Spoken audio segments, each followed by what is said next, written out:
We're not, I don't think, in the near future moving into a fully automated world. We're not moving into a world where humans are useless, as some predictors would have you believe.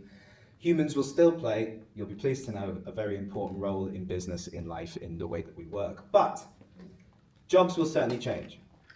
People and companies are going to have to adapt to that. So the World Economic Forum publishes a report every year on the future of jobs. And in their latest one, they predict that over the next few years, around 50% of people are going to have to significantly reskill in order to stay relevant, even if they stay in the same jobs that they're in right now. So it's not about new jobs necessarily. Even jobs that exist today are going to be done completely differently.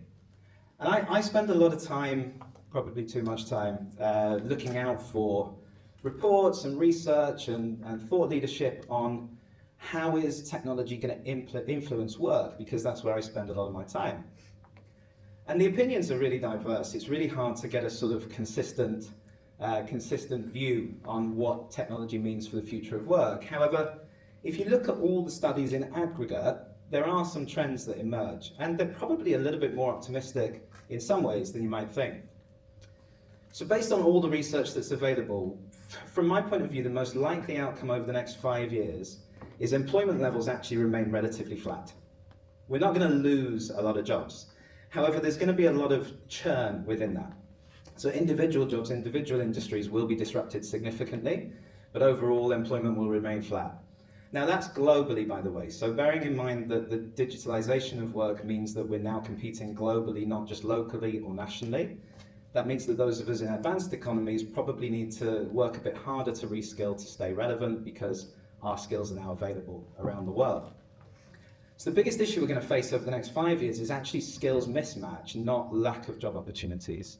So this is where people retraining really comes in. If you look out 10 years from now, actually we're probably going to see, again globally, a slight increase in the amount of jobs that are available.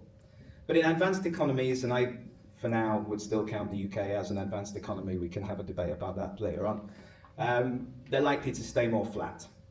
And we will certainly see some industries start to shrink, but they will be replaced by other industries that are growing really, really rapidly, a lot of them driven by technology. Now, when you look 20 years out, obviously that's much more difficult to predict, but the likelihood is that jobs will still exist. So that's good to know. They're going to be more focused on human qualities, though. They're more likely to be focused on creativity, on compassion, on connection, because all of the routine stuff that we do today will likely have been automated.